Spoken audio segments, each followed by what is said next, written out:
Love's beautiful, but let's be real, it's not always easy. It can bring out our deepest fears, our strongest desires, and sometimes our most confusing patterns.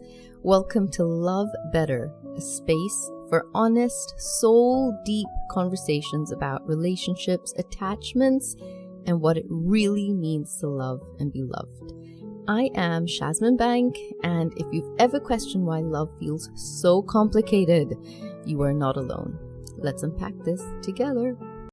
Today I wanted to talk about some of the traits and characteristics around anxiously attached people, and a lot of people that might not have listened to any of the other episodes on the podcast might be wondering, okay, just give me a couple of things that I can resonate with and make sense and show me that I'm anxiously attached. And one of the things about anybody that's anxiously attached is you already start coming into a lot of conversations with a lot of shame and guilt and fear. And I think one of the things I'd love to empower you about in being somebody that's anxiously attached, even though it is an insecure attachment style, is you really have a beautiful tolerance and such a deep compassion and empathy for people. And you're truly always looking out to make and enrich anybody's life around you. And I just want you to take a moment and just let that sink in and just sort of absorb it, because as somebody that's anxiously attached, you're so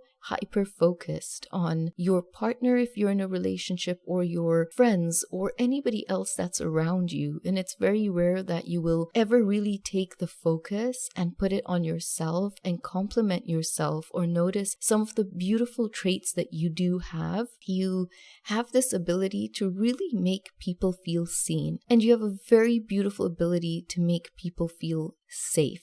And you have this undescribable ability to make people feel like they have known you all their life. They can open up to you, they confide in you, they just feel like their nervous system settles around you a lot. So while we're going to look at some of the key traits and characteristics of somebody that's anxiously attached, I just really want you to also feel really proud of yourself. And in the podcast, as we keep discussing some of the traits that come up that do not serve us, I never want you to ever feel that something's wrong with you. I think we need to come into an era where we sort of are done punishing you and ourselves for being so open to love and being so empathetic and compassionate and holding so much room, and being able to understand sometimes a lot of those traits without boundaries and a lot of those traits without protection for yourself can really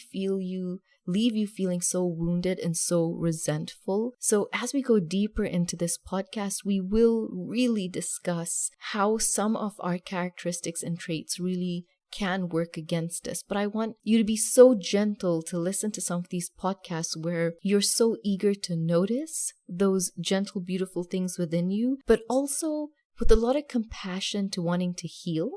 Because when we notice traits about ourselves is only when we can start to fixate on how someone more secure would behave, or how someone more secure would have characteristics within themselves that serve them and people around them. So one thing about anxiously attached people is they tend to have all these beautiful traits, but very often the traits don't really leave you feeling like you've been served as well. You have the ability to really extend yourself to serve everyone else in your community, especially your intimate relationships. And a lot of times that can leave you feeling so drained and exhausted. So if we look at one of the traits, and I just want to be able to say there are a lot of traits that anxiously attached people can have. And obviously I wouldn't be able to cover all of them in one go, but I just made a list of some of the ones I see that are so common that were also very relatable to me as a person before I started to heal towards being more secure. And I thought these would be really great traits for us to start noticing. First trait is somebody that is wired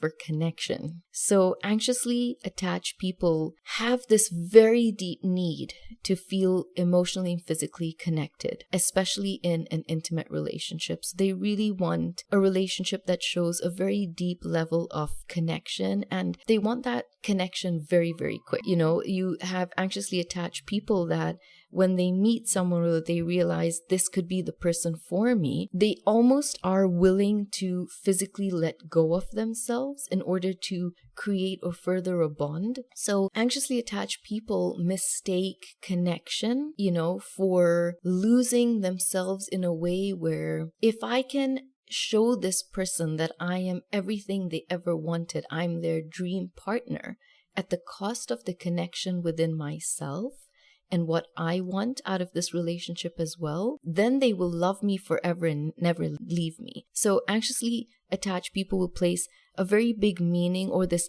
high need for intimacy and the frequency of intimacy, because the more intimate we are, the more connected we are. And that connection means that, anxiously attached people want to be around their partner all the time. They almost cannot understand why do we need space, because space doesn't make sense to an anxiously attached person.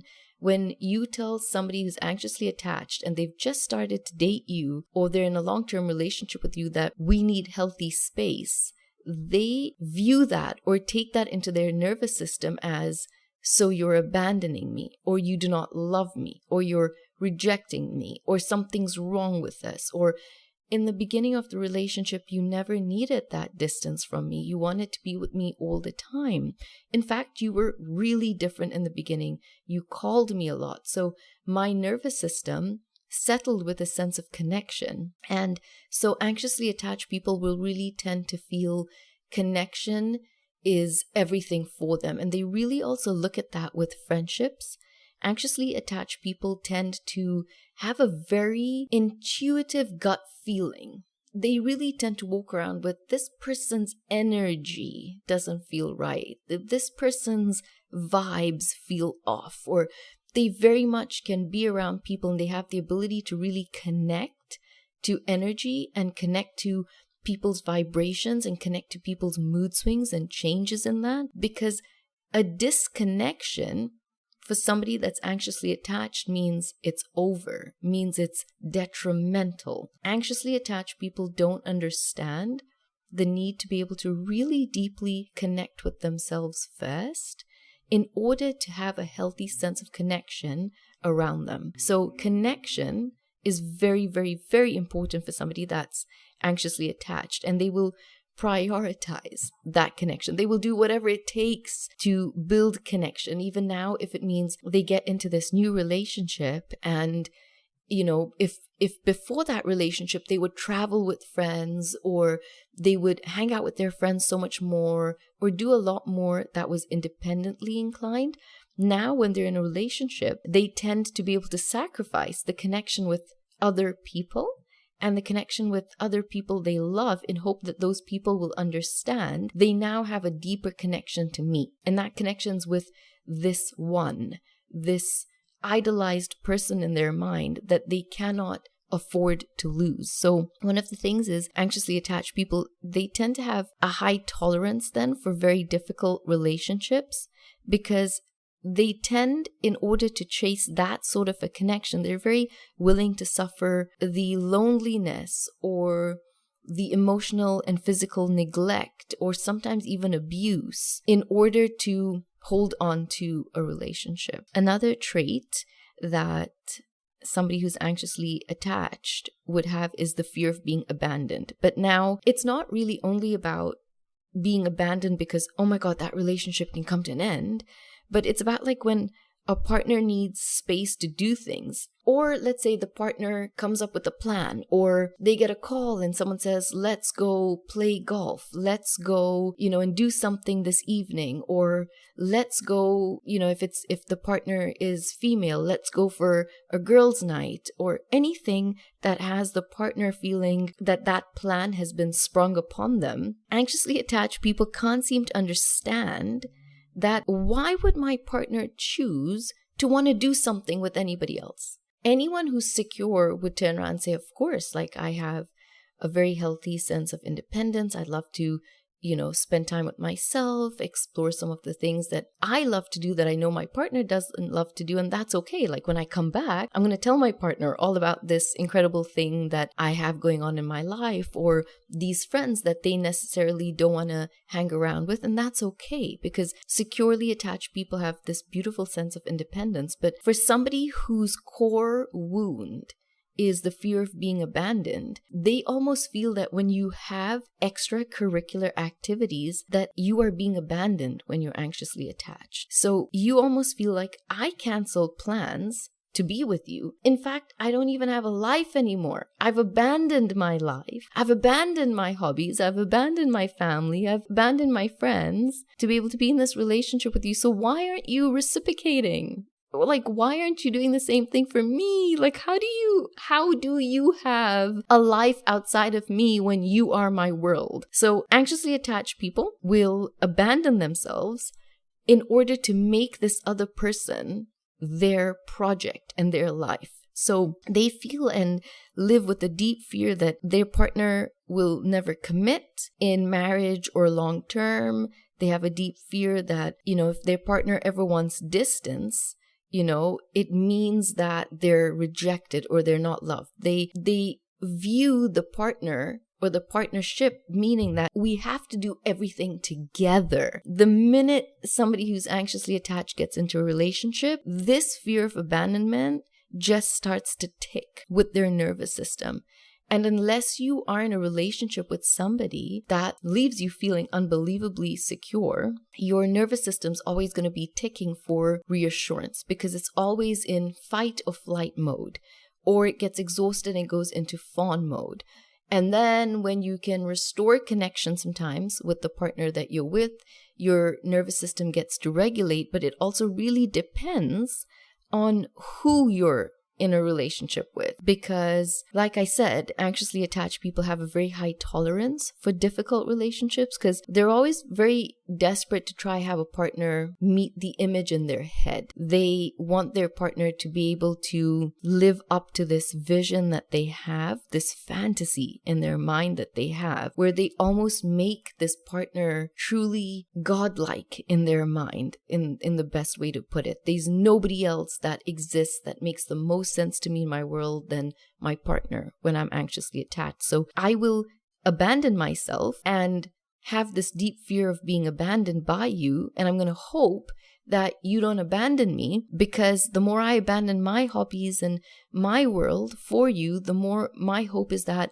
you'll do the same, so that we can both just sort of romantically be on this island and all we need is each other. And that leads into another trait, or the third trait, being consistent. And this is huge for anybody that's anxiously attached. Consistency. Because a lot of the times, anxiously attached people can get into a relationship with somebody where the words are beautiful. The promises are amazing. They can fall in love with someone who is charming and grandiose and sweeps them off their feet and says all the right things that has someone who's anxiously attached feeling, I have found the one, the notion of the one. And so they tend to feel that the next thing that is a core wound and can trigger them is this need for consistency. And now there's a very, very, very gray line between words and actions not matching. And anxious people can almost give their partner all the excuses when their partner falls short with the words not matching their actions. So they can feel their partner gives all these beautiful promises. They say all the perfect things that soothe their nervous system when they're highly activated or feeling completely charged. And their partner knows exactly what to say to get them to relax. And yet, if you're anxiously attached, I want you to be very honest about the fact that you can be soothed with words, and yet your nervous system is still on high alert because the words never match into action, and your nervous system's always waiting for the words to match the action so that your body can sink into safe consistency, which, unless you're with somebody secure, very rarely will happen. So you're known for being Castro, thinking the worst, thinking what could go wrong in this relationship, or overthinking what the other person is about to say. And there's a difference with what's happened versus the story that is on your mind, because you are always looking for the inconsistency in the relationship. You're living the inconsistency in the relationship. Your primary need is to have consistency, but you don't know how to voice that out of fear of rocking the boat and being too much. And so your nervous system is always almost triggered because you cannot seem to find your partner being able to say something and their actions being able to meet it without you having to follow up on why are your words not matching. We had a discussion about how things are not working in our relationship, and you said everything beautiful and everything perfect, but it's been 3 weeks now. And anxiously attached people have the ability to really pull for time and hope for that consistency, because at first they learn to have the conversation, then when they're seeing things aren't changing in the relationship within 2 to 3 days, and they go to have the conversation with their partner again about, we sat down to have this chat and nothing's changed. And the partner says, well, you didn't give me enough time. Well, look at the week I've had. Then the anxious person is very good at being able to buy time for their partner in hope that consistency will follow through, versus when you're with someone secure and you sit down to have a chat and you both agree on changes that should be met and how you both can meet them, then you don't have to keep having the exact same conversation or the same fight in a loop. The conversations had, 2 adults understand their responsibility to that relationship, how it leaves someone feeling. But for someone anxiously attached, if you attract an avoidantly attached partner, then your mind and your nervous system and your gut feeling is always almost throbbing. It's like a signal telling you something's off, something's not right. And you're always looking for consistency, because consistency makes you feel safe. It lets your nervous system just breathe out. And depending on who you're in a relationship with, that might end up being something that's very, very hard for you. But I also want you to notice that as someone who's anxiously attached, that you can come up with a lot of excuses for your partner. And you can come up with a lot of excuses while you are feeling miserable. Someone who's secure calls out bad behavior. Someone who's secure doesn't have a fear that if they speak up, they'll lose the partner, or have this notion that they will lose their partner. But when you are looking for consistency in your relationship, you notice that there's a lot of inconsistency, but you make a lot of excuses for that inconsistency. They've had a hard week. They had a hard day. Look at what they're going through. They just lost their job. I need to give them more time. They are such an amazing person. They do love me. So you come up with a lot of excuses for the inconsistency, when one of the key traits you should notice is you really do look for somebody who is more consistent. That really flows into the 4th trait of you ending up to be the savior and fixer of a relationship. So a lot of the times you can see the downfall in a relationship, you can see the red flags, but again, your beautiful empathy has you feel that it's your responsibility to help your partner be who you know that they can be, or who your partner has voiced in the past that they want to be, versus the reality of what that relationship really is. You need to play that again.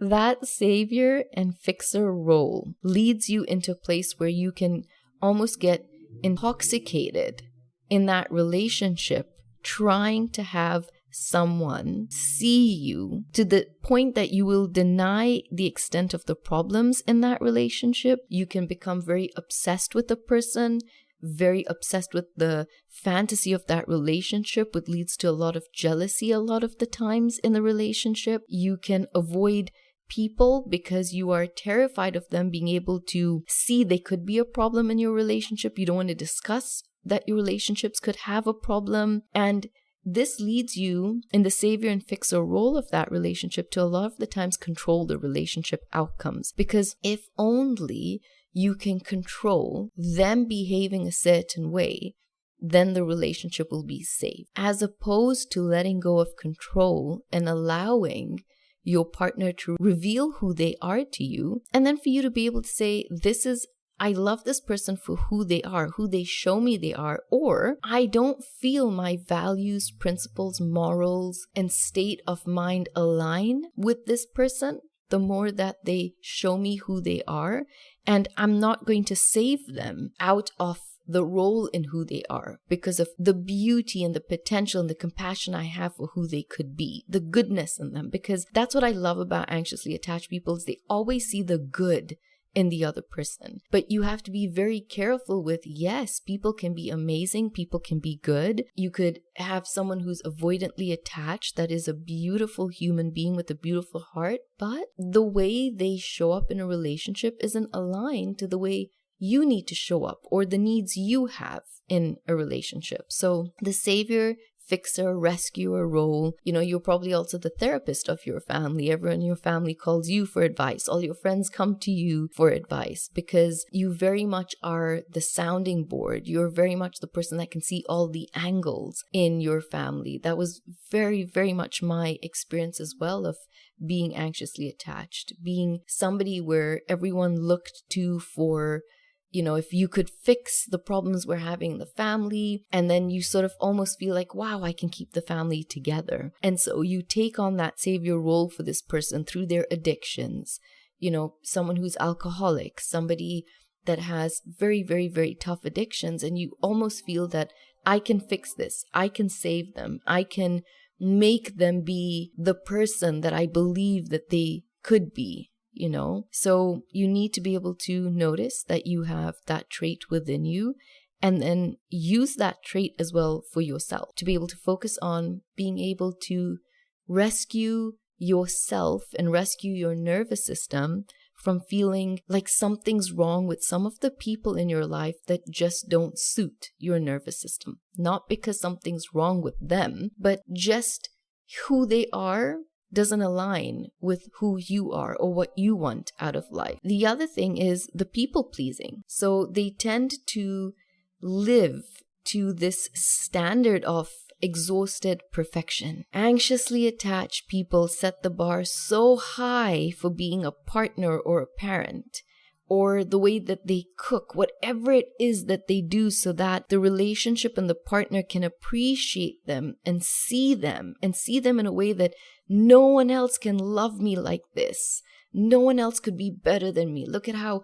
lucky you are to have a partner like me. So they people please to an exhausting role of perfection. And that exhausting role of perfection drains them because some of the times they can't even face people because they know they're so out of touch and so disaligned with who they are because they believe the truth of this people pleasing. They feel the inability to not only say no to people, but the inability to say no in a relationship for the things that are not aligned to them. The inability to show up in a relationship and say, this isn't what I want. I don't feel right. I want to talk to you 50 times a day until I do feel better and things make sense to me. But the people-pleasing tendency is their antenna is always up for how the other person's feeling, what the other person's going through in their day or their life. They almost forget they're existent in any sort of relationship. Anxiously attached people have this huge radar for how someone's day is going, the emotion someone's carrying, and that's also the hypervigilance that they have from, the young toddler age that they grew up in a home that left them feeling very anxious already. So you'll tend to people please because that gives you love. You tend to people please because then you're recognized. You can be recognized for staying in a relationship no matter how unhappy or miserable you are. And that's one of the things is someone that's anxiously attached never knows when to call it quits. Because if I just give them a little more time, if I just people please them, if I just show them how amazing I am, if I show them the tolerance I have, if I show them how forgiving I can be of the things they do wrong in the relationship, all at the cost of abandoning myself, not having the consistency for my needs, not having the ability to people please what I need. It's all about the other person, which leaves them feeling so lonely, alienated, They have this profound hunger for love, but more for attention as well, to finally be seen. And so it's at the cost of themselves.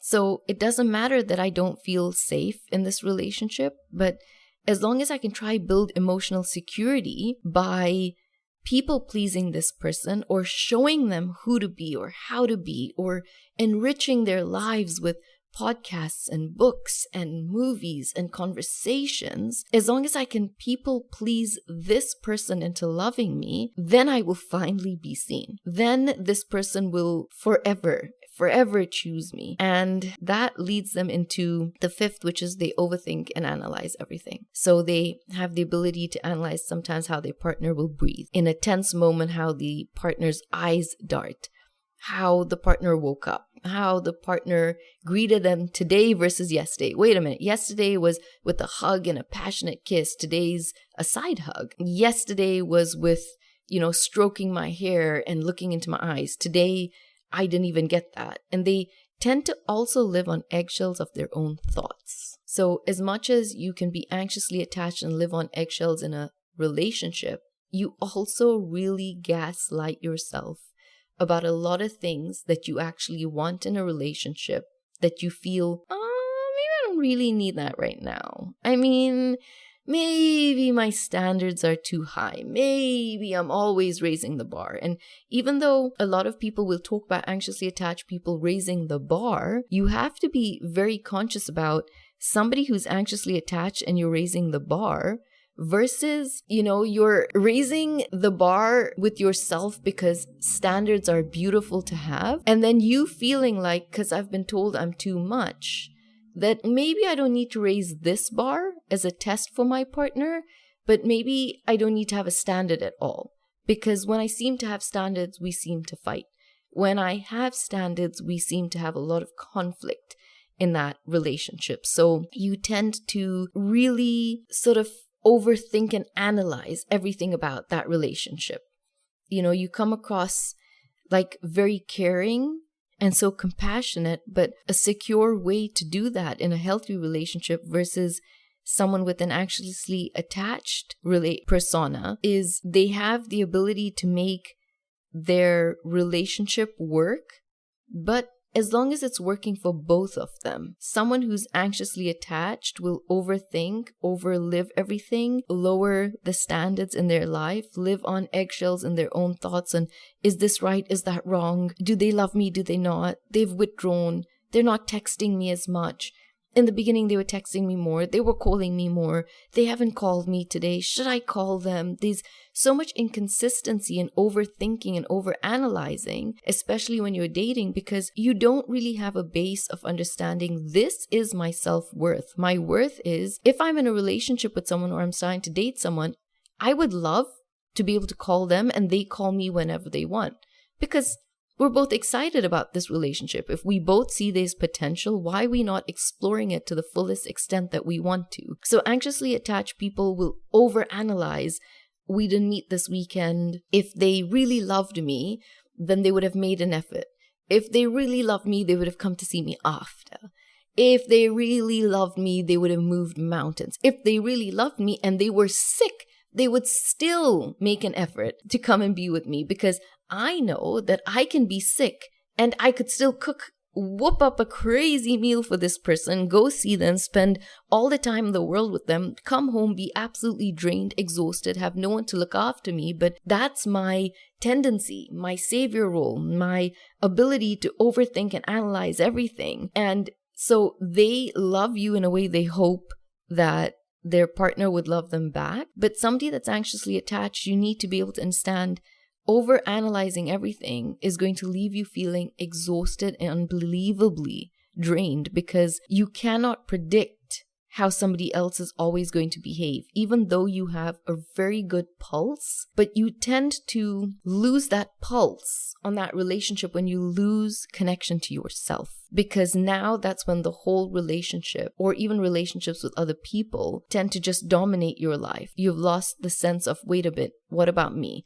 How do I feel about this? How am I thinking? What are my values? I need to come back to myself in this situation as well. So this leads you, if you had to stand up for yourself, it leads you into the other trait, which is you're terrified of rejection. So sometimes you will completely go against the things that do not align with you to say yes when you do not want to say yes. And that means yes to none of your needs being met. That's okay. I mean, what are my needs? Like, loving you is enough. Fulfilling you is enough. Caretaking for you. Being your nurse, being your provider, being your lover, trying to be all the roles in one. Being the village for you. Being your business person. Doing every little thing at the exhaustion of sometimes wondering, I don't really get that back.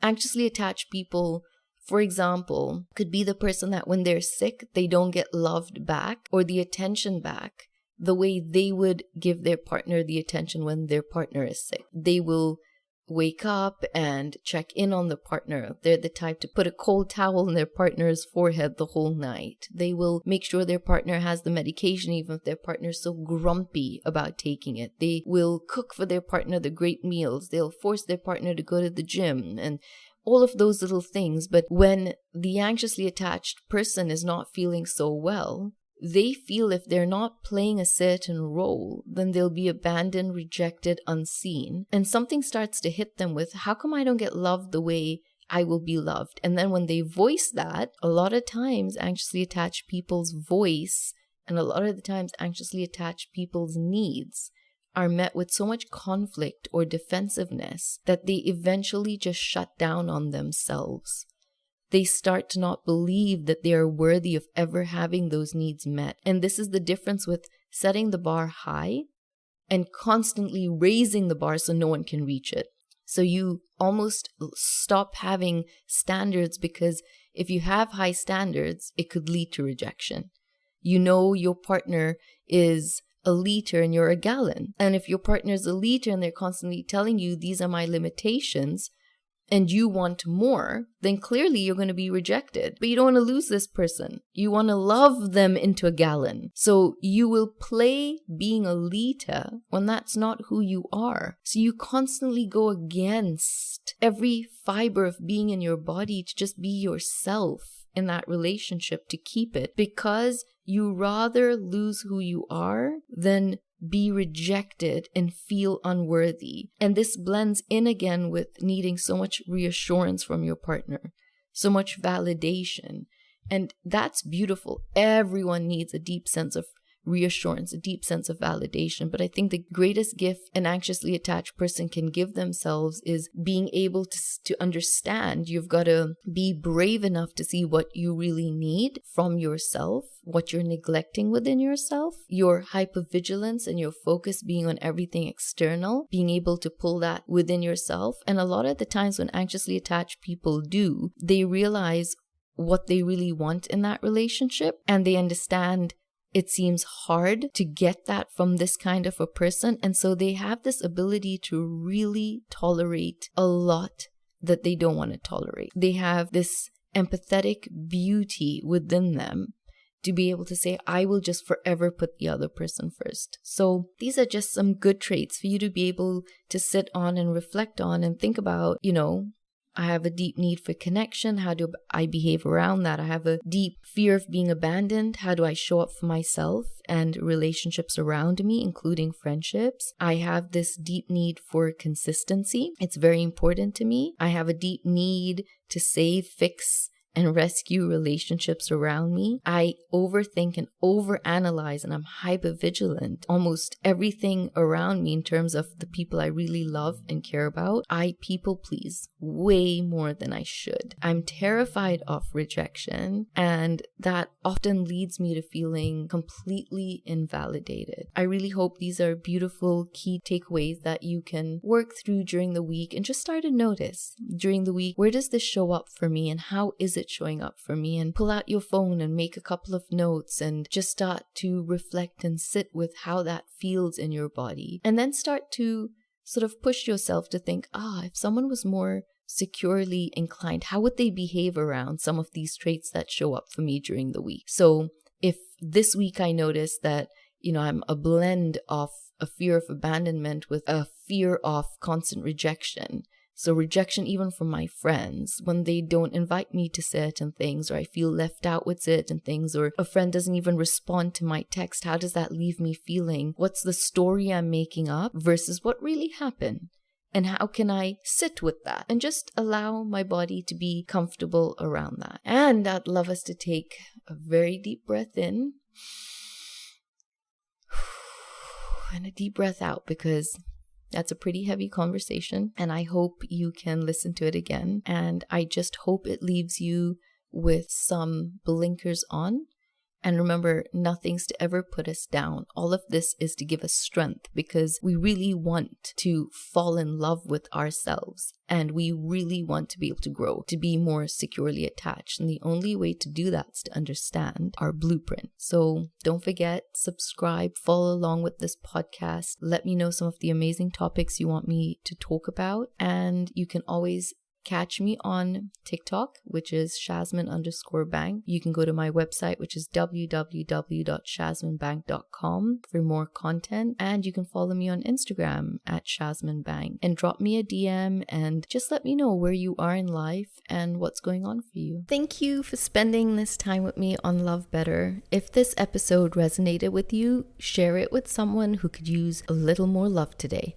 Don't forget to subscribe so we can keep growing together. You can find me on your socials, Instagram at Shazminbank, TikTok at Shazmin_bank. And I'd love to hear your thoughts and really connect with you more. Until next time, take care of your heart and remember you are worthy of love that truly feels like home.